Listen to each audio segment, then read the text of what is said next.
안녕하세요. 일본의 소식을 쉽고 빠르게 간추려서 전해드리는 오늘의 일본입니다. 6월 27일 토요일 오전 뉴스 보내드리겠습니다. NHK 보도에 따르면 26일 도쿄에서 54명, 사이타마에서 16명, 카나가와에서 7명, 공항검역에서 6명의 감염이 확인되는 등 총 105명이 확진 판정을 받은 것으로 파악되었습니다.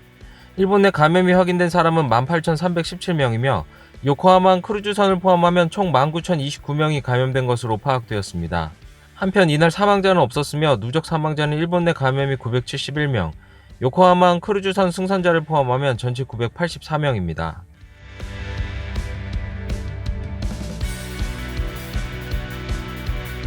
이날 도쿄에서는 54명의 신규 감염이 확인되었습니다.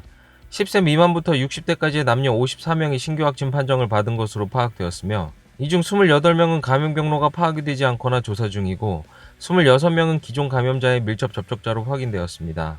또한 20대에서 30대가 총 40명으로 전체의 약 74%를 차지하여 젊은 층의 감염이 두드러지며 54명 중 31명이 유흥과 관련 감염으로 파악되었으며 4명은 가정 내 감염으로 2명은 직장 내 감염으로 확인되었습니다. 한편 이날 도내 사망자는 없었으며 누적 확진자 수는 5,997명, 누적 사망자 수는 325명이 되었습니다. 또한 도쿄가 제시한 지표로 일주일간 신규 감염자 수의 평균은 41.6명, 감염 경로 불명의 비율은 44%이며 주당 증가 비율은 1.22배로 여전히 신규 감염자의 증가 추세를 유지 중에 있습니다. 이로써 도쿄에서 긴급사태 해제 후 1일 신규 확진자가 50명 이상 발생한 것은 24일 이후 두 번째가 됩니다. 다음 소식입니다. 코로나19 바이러스에 감염된 사람과 밀접 접촉한 경우에 통지해주는 접촉 확인 앱의 오류가 발견되어 앱의 수정이 필요하다는 소식 며칠 전에 전해드렸었는데요. 이 문제로 후생노동성은 앱의 수정에 다음 주까지 소요된다는 전망을 밝혔습니다.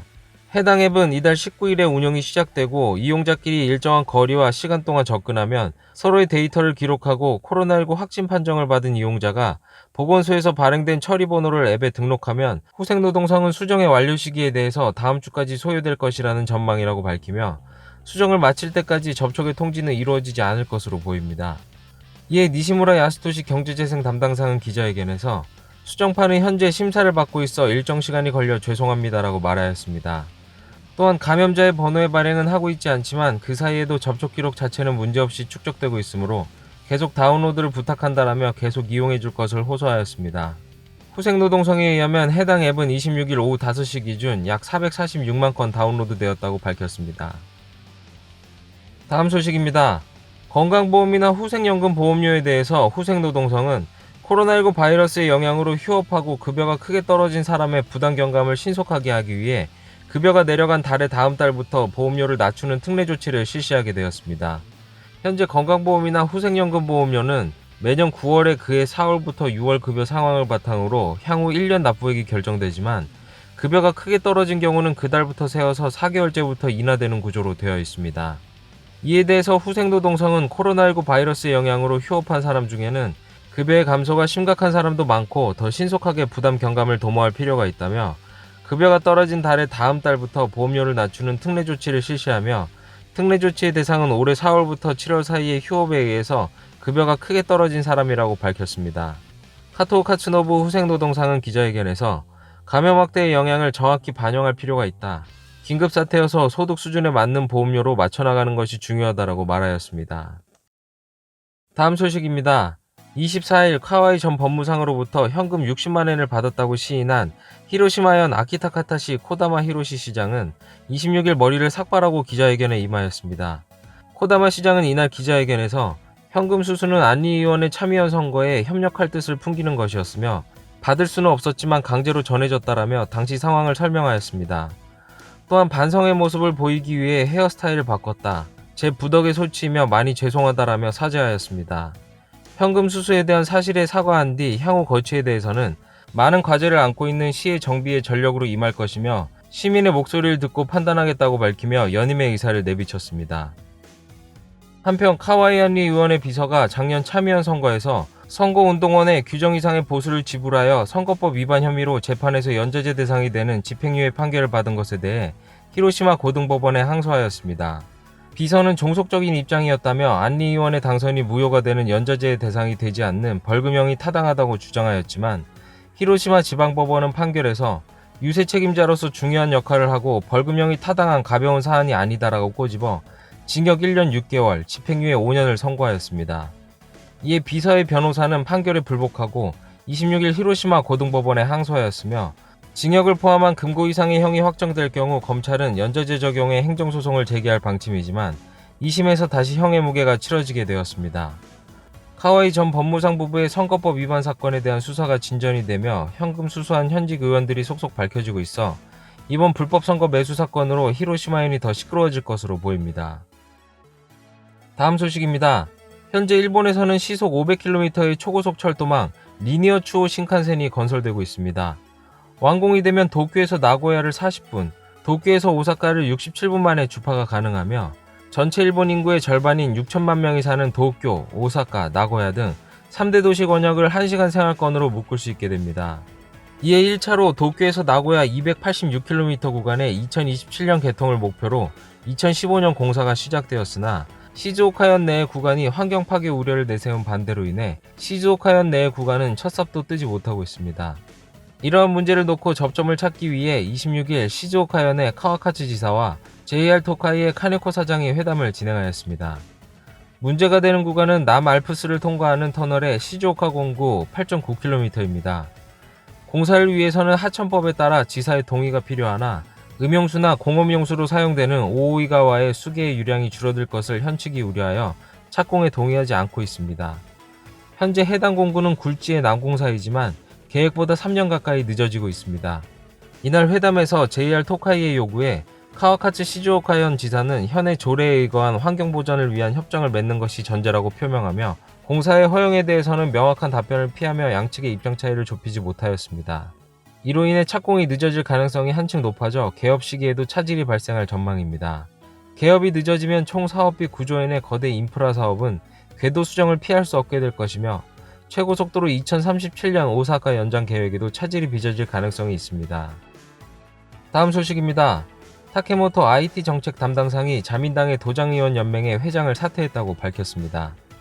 타케모토 IT 정책 담당상은 디지털화와 도장의 지속이라는 것이 이해가 상반된 때는 디지털화를 추진하는 것은 나의 일이니 사퇴를 한다고 밝혔습니다.